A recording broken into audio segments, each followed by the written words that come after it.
Hello বন্ধুরা, রূপা ক্রিয়েশনে সবাইকে স্বাগতম। আপনারা কেমন আছেন? আশা করি ভালো আছেন, আমিও ভালো আছি। আজকে আপনাদের জন্য একটা নতুন রেসিপি নিয়ে এসেছি। ভাবলাম বৃষ্টির দিনে একটু ইডলি বানাই, তা আপনাদের সাথে শেয়ার করছি। তা দেখুন এই ইডলি বানাতে কি কি লাগবে সেটা আমি দেখাচ্ছি।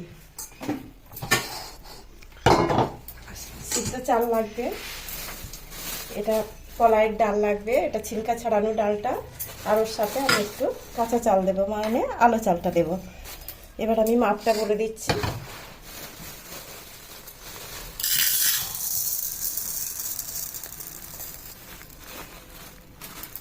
ডালটা যদি আমি এক বাটি নিই, এক বাটি করে ডালটা নিলাম, এবার ঢেলে দেবো। আর চাল এক বাটি ডাল নিলে 3 বাটি চাল নিতে হবে।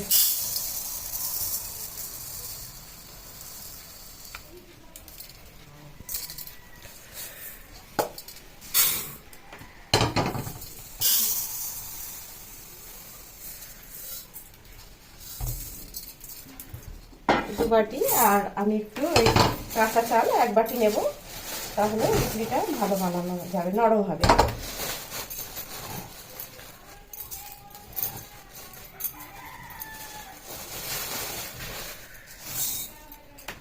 একটু বেশি করে বানাচ্ছি, কারণ আমাদের পরিবারটা একটু বড় সড়ো, তো তার জন্য একটু বেশি করে ভিজাবো।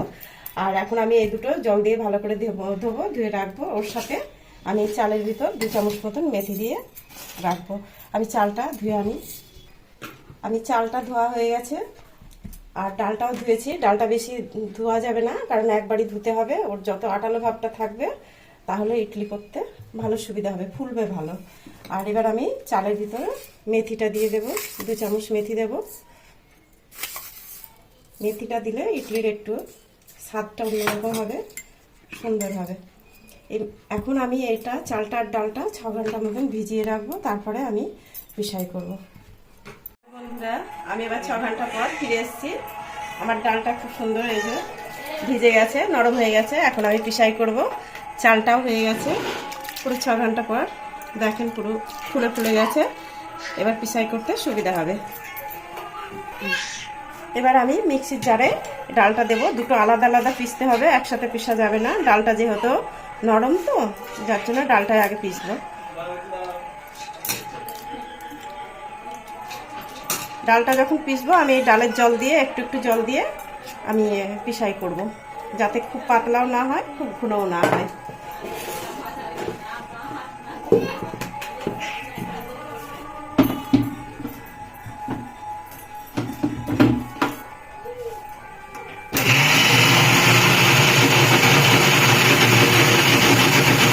পিষা হয়ে গেছে, একদম এরকম মিহিন করে ডালটা পিষতে হবে। আমি এখন ডালটা একটা আলাদা গামলায় ঢেলে নেব।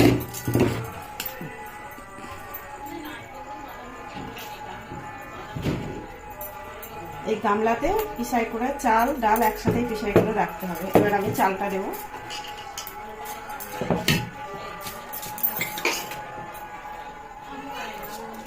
চালটা একটু মোটা মোটা করে পিষতে হবে, তাহলে ইডলিটা ভালো লাগবে খেতে। আর এই চাল ধোয়া জলই একটু একটু করে দিতে হবে।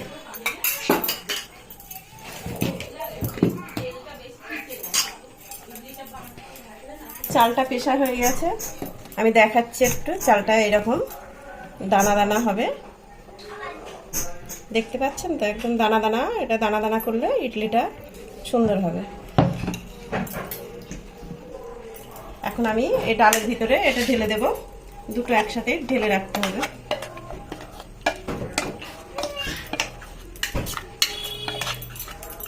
বাকিগুলো আমি এইভাবে একইভাবে পিষাই করব, আর একসাথেই রাখবো। আর কিরকম ভাবে এটা মিক্সিং, এইভাবে পুরো মিক্সিং করতে হবে। একটু লবণ দিয়ে দিতে হবে। এটা লবণটা দিয়ে রাখলে ভালো করে ডালটা আর এই চালের গুঁড়িটা ফুটে উঠবে।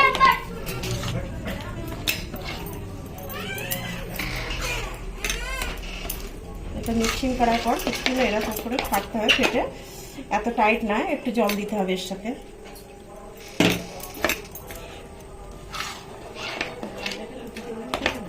একটু জল দেওয়ার পর আমি আরেকবার দেখাচ্ছি। এইভাবে করে, এর কারণ এটা বেশি পাতলা করাও যাবে না, এটা টাইট করাও যাবে না। এরকমভাবে আমি এখন 8 ঘন্টা এটাকে আমি ঢাকা দিয়ে রেখে দেবো। 8 ঘন্টা পর বানাবো ইডলিটা। আমি 8 ঘন্টা পর আবার ঘুরে এসেছি। এখন দেখাচ্ছি কালকে যেটা আমি পিসাই করে রেখেছিলাম, কি সুন্দর এটা এই যে ফেপে গেছে। তাহলে ইডলিটা খুব সুন্দর হবে।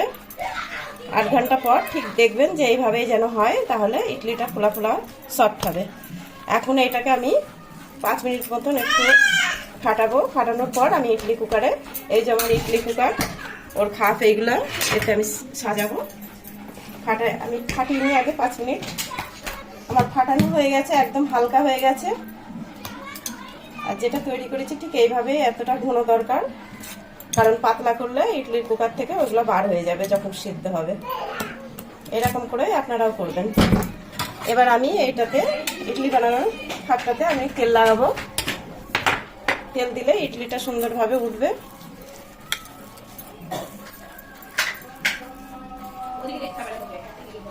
পুরোটাতে আমি তেল মাখিয়ে নিয়েছি। এবার এইভাবে সাজাবো। পুরো ভর্তি করব না, ভর্তি করলে পুড়ে যাবে খোলার সময়। অল্প অল্প দেব।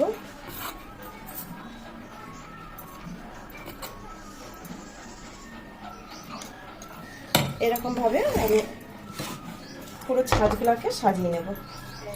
আমার সব এটা সাজানো হয়ে গেছে। ফার্স্টটায় আমি এবার সেট করছি এইভাবে।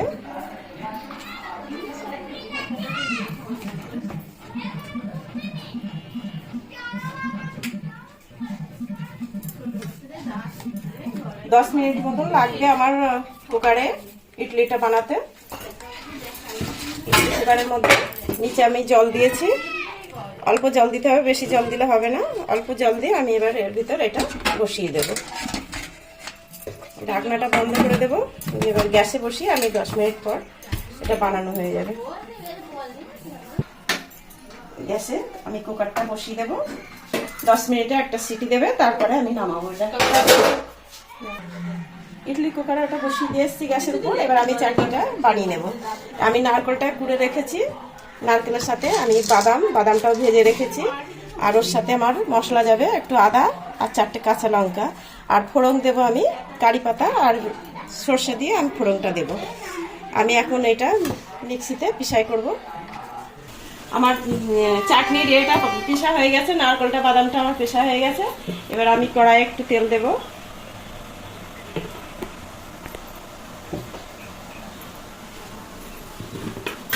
তারপর আমি সর্ষেগুলো দিয়ে দেব।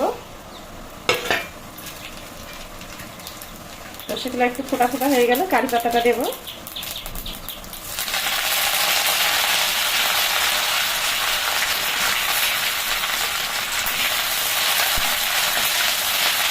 হয়ে গেছে। এবার আমি যেটা পেস্ট বানানো আছে এটা আমি ঢেলে দেবো।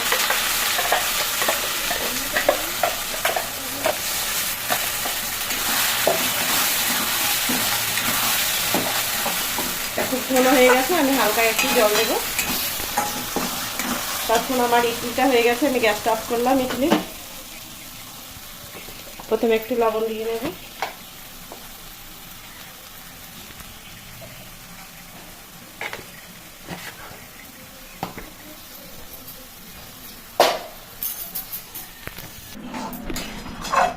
আমার চাটনিটা বানানো হয়ে গেছে।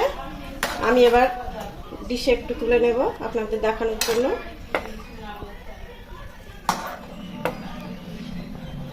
আর একটা চাটনিও বানিয়েছি আমি, টমেটোর চাটনি। ওটা আপনাদের দেখালাম না ভিডিওটা, মুখে বলে দিচ্ছি। টমেটোর আছে আর রসুন আছে আর শুকনো লাল ঝাল আছে। ওইটা আমি কড়াই একটু ভেজে ভেজে নিয়ে মিক্সিতে পিষে আমি এই চাটনিটা বানিয়েছি। আর লাস্টে একটু তেঁতুল জল দিয়েছি। আমার ইডলিটা এদিকে হয়ে গেছে। আমি এবার নামিয়ে দিচ্ছি।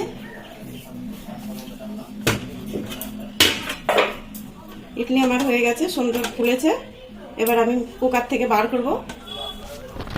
সবগুলাই ফুলেছে, এই যে নরম হয়েছে। এইভাবে হাত দিয়ে দেখবেন, যদি হাতে না লাগে বুঝবেন যে হয়ে গেছে।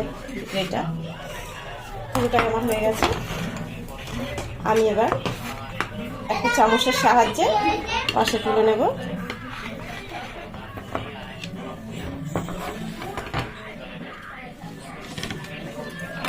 ইডলিটা আমাদের বাড়ির সবাই পছন্দ করে, বিশেষ করে আমার বড় মেয়ে তো খুবই পছন্দ করে। যে শুনেছে যে ইডলি বানাবো, সকাল সকাল মেয়েকে নিয়ে বাচ্চাকে নিয়ে চলে এসেছে। এই যে আমার বড় মেয়ে,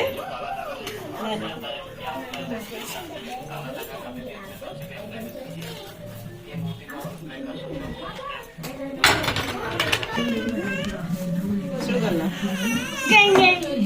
এই যে আমার একটা গার্লফ্রেন্ড এসছে আর একটা বয়ফ্রেন্ড, এই যে দুষ্টু বয়ফ্রেন্ড আছে, ওরা এবার খাবে, খেয়ে দেখবে কেমন হয়েছে, তাহলে বুঝতে পারবে।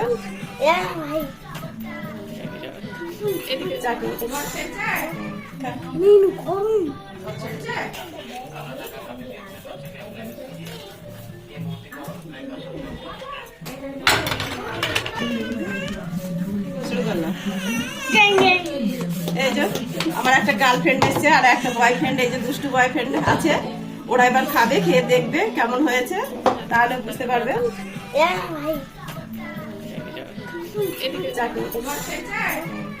সুন্দর নরম হয়েছে, আমি একটা ভেঙে দেখাচ্ছি, একদম সফট হয়েছে, খেতেও ভালো লাগবে।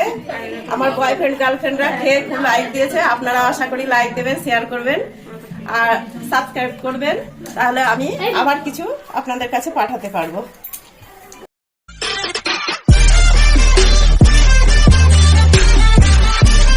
Subscribe now and press the bell icon.